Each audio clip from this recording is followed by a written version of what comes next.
음악은 따로 들려드립니다. 말로만 하는 음악 이야기.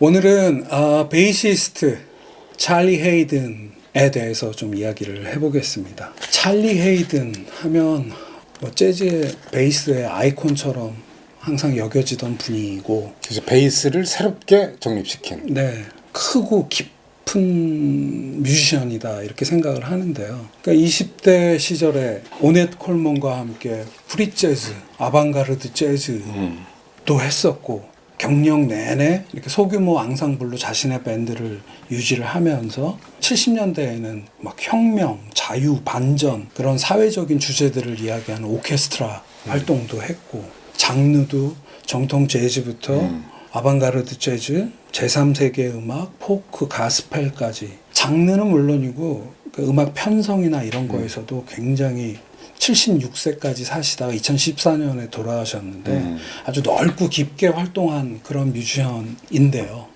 그러니까 저는 이분을 어떻게 알았냐면 한 곡을 통해서 이분을 인지하고 이제 듣기 시작했었는데 그 곡이 First Song 가로 열고 For Loose 가로 닫고, 그러니까 First Song이라는 노래로 이분을 처음 알았는데 이분의 연주가 아니었어요. 1991년도 스탄 게츠와 피아니스트 케니 베런이 People Time이라는 앨범에서 First Song이라는 곡을 연주를 했는데 그 곡이 너무 감명 깊어서 작곡자를 보니까 찰리 헤이든? 해서 찰리 헤이든 앨범을 찾아보니까 아마 첫 연주가 88년 앨범인데 In Angel City라는 앨범에서 처음 녹음한 노래인데, 이 한 곡 First Song For Loose가 어떤 의미냐면 For Loose, 루스라는 여자를 위해서, 다름 아닌 자신의 아내인 루스 카메론 헤이든을 위해서 만든 첫 번째 노래라는 의미인데요. 그러니까 워낙 아름다운 곡이어서 마치 스탠다드처럼 돼 있는 노래인데, 그러니까 이런 한 곡, 그러니까 되게 깊이 있고 서정성 가득한 곡을 통해서 이분을 알아서 그런지 반전 이런 오케스트라나 그 초기에 했던 오넷 콜먼과 함께한 아방가르드함 이런 거보다는 굉장히 그 섬세한 감성의 연주에 끌리고, 누구나 그렇겠지만 저 역시 그렇게 섬세한 감성의 연주들을 좋아하게 됐는데요. 오늘은 찰리 헤이든의 베이스와 4명의 피아니스트 그리고 1명의 기타리스트 이렇게 해서 듀엣 연주들로만 모아봤습니다. 첫 번째 찰리 헤이든과 듀오 연주의 첫 번째 앨범은 피아니스트 브래드 멜다우와 찰리 헤이든이 만나서 낸 앨범인데요. Long Ago and Far Away라는 앨범에서 My Love and I라는 곡입니다. 2007년 11월에 녹음이 되었는데요. 독일 마나임에서 펼쳐졌던 엔조이 재즈 페스티벌에서 이 두 사람이 함께 연주를 듀엣으로 한 실황을 담은 라이브 앨범인데요. 2007년에 녹음을 하고 11년 후에 2014년에 찰리 헤이든이 돌아가셨으니까는 돌아가시고 몇 년 후에야 이 앨범이 세상 밖으로 나오게 됐는데, 그의 아내인 루스 카메론 헤이든이 이 연주가 그냥 사장되는 게 너무 아까워서 이 앨범 임펄스를 통해서 냈는데요. 브래드 멜다우와 찰리 헤이든은 90년대 중반부터 트리오나 쿼텟 포맷으로 여러 차례 연주를 해왔어요. 그러니까 나이 차이가 37년생이시고 찰리 헤이든이 브래드 멜다우가 70년생이니까 1970년생이니까 33살 나이 차예요. 마치 아버지와 아들. 근데 음악을 들으면 연인같이 되게 심도 깊은 인터플레이를 둘이 펼치는데요. 브래드 멜다우가 얘기한 건데, 이날의 찰리 헤이든과의 연주가 사이좋게 길을 걷는 느낌이었다. 그러니까 음악을 들으면 고개를 끄덕이게 되는 표현 같아요. 사이좋게 길을 걷는 느낌이었고, 이 찰리 헤이든은 자신에게 있어서 가장 중요한 멘토 중에 한 명이었다. 이렇게 얘기를 하고 있는 거죠. 찰리 헤이든이 사실 베이스를 갖다가 솔로 악기도 전면에 나서게 한 아주 주요 핵심 인물인데, 더블 베이스 소리 들으면 무진장 복잡해요. 솔로 연주하면 뭐 정신이 없어요. 근데 심플해. 정말 듣기 편해요. 원래 센 음악은 쉬워야 돼요. 간결해야 되고. 정말 이 브래드 멜다우랑 이 연주한 곡 들으면 그냥 이렇게 부담 정말 없습니다. 그렇죠. 이 My Love and I라는 곡은 부제가 Love Song from Apache라고 돼 있는데요. 1954년 영화 아파치, 버트랭카스터가 주연했던 영화던데 거기에 있는 사랑 노래예요.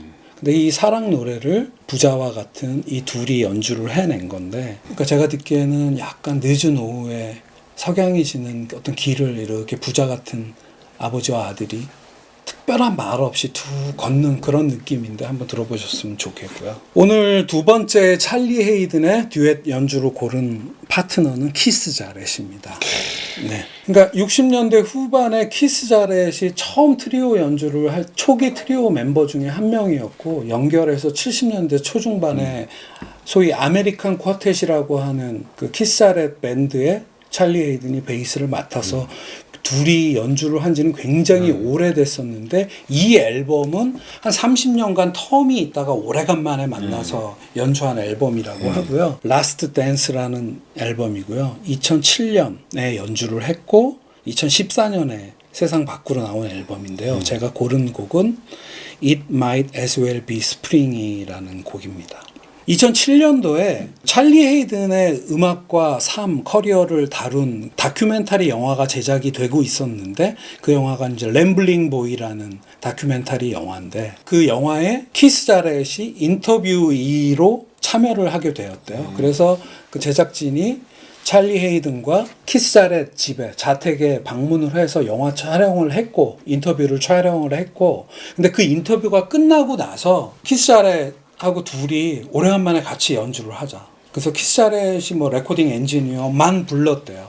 그 자리에서? 예. 그래서 그 자리에서 즉흥적으로 연주를 했고, 그 즉흥적인 연주를 통해서 두 앨범이 나중에 나오게 되는데, 이 앨범은 2014년에 나온 라스트 댄스고, 또 하나는 2010년도에 자스민이라는 앨범으로 계획되지 않은 연주인데 그걸 통해서 두 앨범이 나왔고, 키스 자렛 팬들에게 뿐만이 아니라 재즈 좋아하는 사람들에게 굉장히 선물과 같은 앨범들이 2010년대에 나왔었는데요. 저 역시 큰 감동을 받았었고요. 이날 그냥 영화 때문에 자신의 소재로 한 찰리 헤이든을 소재로 한 인터뷰를 찍으러 만났는데, 그러면 베이스는 어디서 났냐? 자료를 보니까 그날 아침에 루스 카메론 헤이든 와이프가 왠지 베이스를 챙기는 게 좋을 것 같다. 그래서 베이스를 챙겼고 키스 자렛 집에 있는 스튜디오에서 둘이 연주를 한 거죠. 그러니까 이게 즉흥적인 게 마치 앨범의 탄생 비하도 약간 재즈적인 그런 앨범이 와이프 덕이네. 악기 챙겨준 와이프 덕에 이게 그렇죠. 다 성사가 됐네. 네, 찰리 헤이든과 오랜만에 연주인데, 이게 연주를 들으면 아까 그런 말씀하셨었는데 어렵지 않아요. 찰리 헤이든은 오랫동안 연주를 하지 않은 곡이고 첫 번째 연주하는 곡들도 많았다고 하는데, 키스 자렛에 맞춘 선곡이었다고 하고, 그러니까 이 둘이 서로 배려하는 연주인데 그 교감이나 이 거장들의 교감과 어우러짐이 앨범 전체가 다 좋은데, 오늘 고른 In Might As Well Be Spring은 다른 뮤지션들의 연주로도 좋아하는 곡이었는데, 이 두 분의 연주를 요번에 그 앨범들을 꺼내서 쭉 CD로 들으면서 왠지 이 앨범을 소개하는 게 좋겠다 싶어서 골라봤고요. 2014년에 이 앨범이 6월에 나오는데 그 다음 달에 찰리 헤이든이 돌아가시거든요.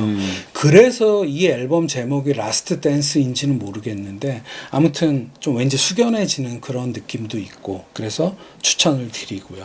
세 번째 찰리 헤이든의 듀오 연주의 파트너는 대선배인 피아니스트 행크 존스입니다. 찰리 헤이든과 행크 존스가 같이 만든 앨범이고, 앨범 제목은 Still Away라는 앨범인데요. 1994년도에 녹음해서 95년도에 나온 앨범이고, Nobody Knows the Trouble I've Seen 이란 곡인데요.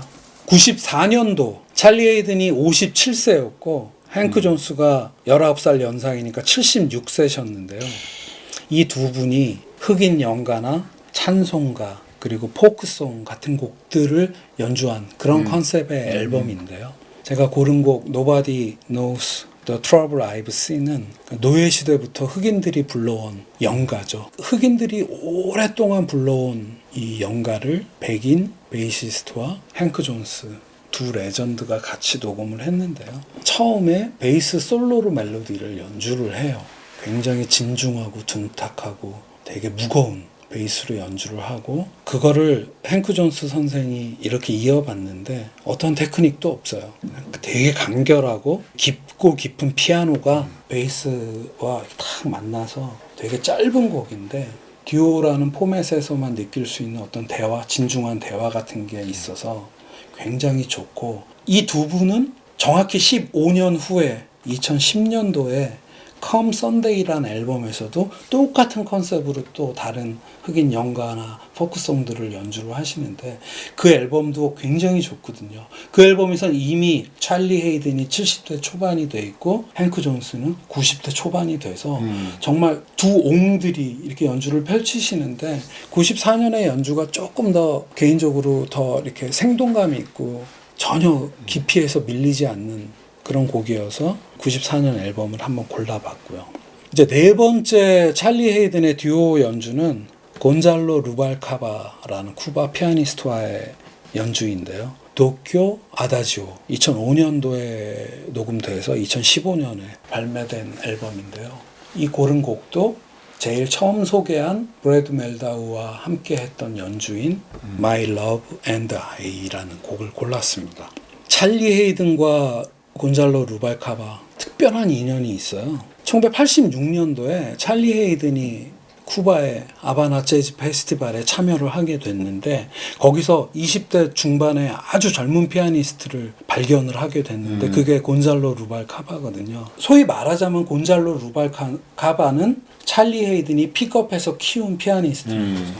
이 둘이 2005년도에 일본의 블루노트 재즈 클럽에서 둘이 연주를 했고 10년 후인 2015년 찰리 헤이든 선생이 돌아가신 다음에 이 앨범이 나오게 됐는데 어떤 리뷰에서 이날의 두 사람의 연주가 시 같다는 표현을 하더라고요. 제일 처음 소개해드린 브래드 멜다우와의 My Love and I와 곤잘로 루발카바와의 My Love and I를 비교하는 특별한 경험을 했는데 큰아들 곤잘로 루발카바와 막내아들 브래드 멜다우와 같이 길을 걷듯이 연주를 하는데 좀 다른 표정과 제스처를 찰리 헤이든 선생이 보여주고 있는데 같은 마음 아닌가 해서 이 같은 곡을 두 명의 피아니스트와 이렇게 듀엣으로 연주를 한 그거를 한번 모아서 듣는 재미라기보다는 의미가 굉장히 큰 재미도 있죠. 곤잘로 루발카바한테는 이 찰리 헤이든 선생이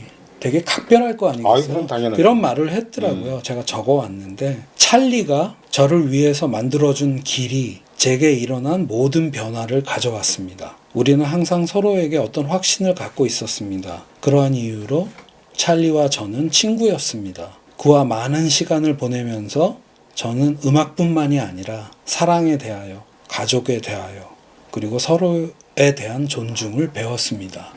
그러니까 마치 인생을 가르쳐준 선생님이자 아버지이자 친구에 대해서 이야기를 하는 그런 연주가 담겨있는 앨범이어서 되게 의미가 깊은 앨범이 아닌가 생각을 해봤고요. 다섯 번째 찰리 헤이든의 듀오 연주는 기타리스트 짐 홀과 함께한 찰리 헤이든, 짐 홀이라는 앨범이고요.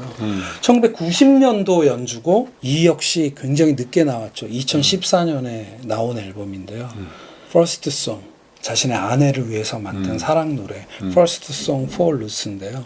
유독 듀오 앨범을 많이 남기셨다 그랬잖아요. 근데 이제 기타리스트와의 듀오 앨범은 사실 이 앨범보다 팬 메스니께 더 팬 메스니와 96년에 녹음해서 97년에 나온 Beyond the Missouri Sky라는 앨범이죠. 그 앨범에서도 최고의 곡을 꼽는다면 더 시네마 퍼스트 송도 있고 시네마 천국의 러브 테마, 메인 테마 다 그렇게 유명한 앨범인데 90년대 팬 메스니 지분이 엄청났잖아요. 네. 그래서 사실 그 음악이 사실 익숙한 그렇죠. 거예요. 제가 오늘 고른 지몰과의 이 연주는 제가 좋아하는 곡인 퍼스트 송의 가장 베스트 버전이 아닌가 생각이 되는데요. 1990년 7월에 캐나다 몬트리올의 재즈 페스티벌에서 있었던 듀오 연주를 담고 있는 앨범인데 들어보면 그 어쿠스틱 기타를 이제 지몰 선생이 연주를 하고 어쿠스틱 베이스를 찰리 헤이든이 연주를 하는데 어떤 리뷰에서 읽은 표현인데 서로에게 손을 내밀고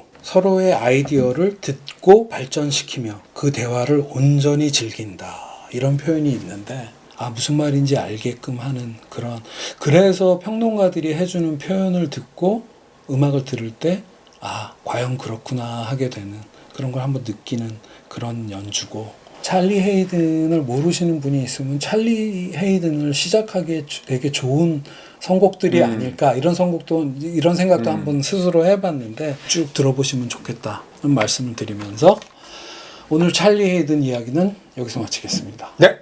감사합니다.